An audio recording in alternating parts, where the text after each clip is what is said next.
Bienvenidos a este nuevo brico consejo de nuestras Piaggio MP3 500. Llevaba ya tiempo con ganas de hacer esto, lo que pasa, bueno, por circunstancias personales, trabajo y todas estas cosas, pues no había tenido tiempo, aunque realmente se tarda 5 minutos en hacer. Bueno, ¿qué es lo que he hecho? Pues he elevado los retrovisores. Yo no es que sea muy alto, mido 1,81 y me costaba muchas veces, no me gustaba el tener que girar, mirar hacia abajo un poco la vista para utilizar los retrovisores. Me resulta mucho más cómodo tener a una altura más alta. Bueno, pues este es el resultado final. Habéis visto que he elevado los retrovisores. Aquí ya viene la estética, a uno les gustará, a otros no les gustará, pero bueno, yo prevalezco la seguridad, la comodidad antes que la estética. Bueno, ¿cómo conseguimos subir nuestros retrovisores? Bueno, el precio de esto es irrisorio, ¿eh? Esto es, a ver si le vuelvo a dar ahora. Es irrisorio, no sé si me ha costado 1,5 €, una cosa así. Vaya foto más mala. Bueno, ¿sabes si tengo algún detalle por aquí? Sí. Esto sería como quedaría. Y esto es lo que necesito. Necesito comprar lo que es un prolongador de métrica 8. Perdón, uno no, dos.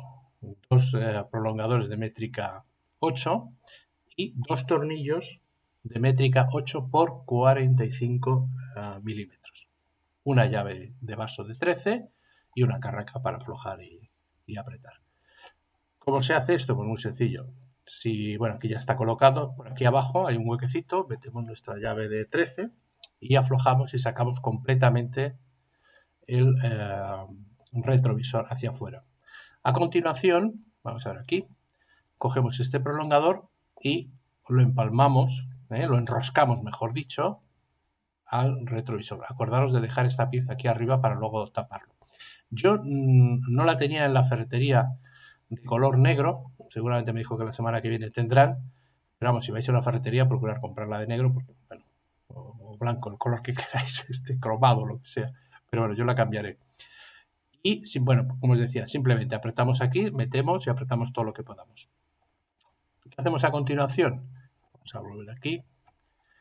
Una vez que tenemos enroscado el prolongador, por la parte de arriba lo subimos y por aquí abajo metemos ese tornillo de métrica 8 por 45 y volvemos a utilizar nuestra llave de vaso de métrica, de 13, la llave, número 13, apretamos y así se quedaría, así de sencillo, por 1,5 €. Los que sean un poco más altos, pues pueden decidir que lo que va a marcar este prolongador o este empalme pues sea más largo. Tener en cuenta que realmente, fijaros todo lo que he subido, desde aquí prácticamente hasta aquí. Puede haber 3-4 centímetros de altura lo que he subido. Si alguien necesitara más, pues simplemente tendría que este prolongador comprarlo más largo. Y lo dicho, métrica 8, un tornillo, llave, apretamos por abajo y ya está, así de sencillo. Bueno, también podéis utilizar este pegamento que hay que sellar los tornillos, para que no se afloje, pero vamos, yo desde que lo puse ha ido perfectamente. Bueno, pues espero que os haya sido de utilidad este pequeño brico consejo. Venga, un saludo cordial. Chao.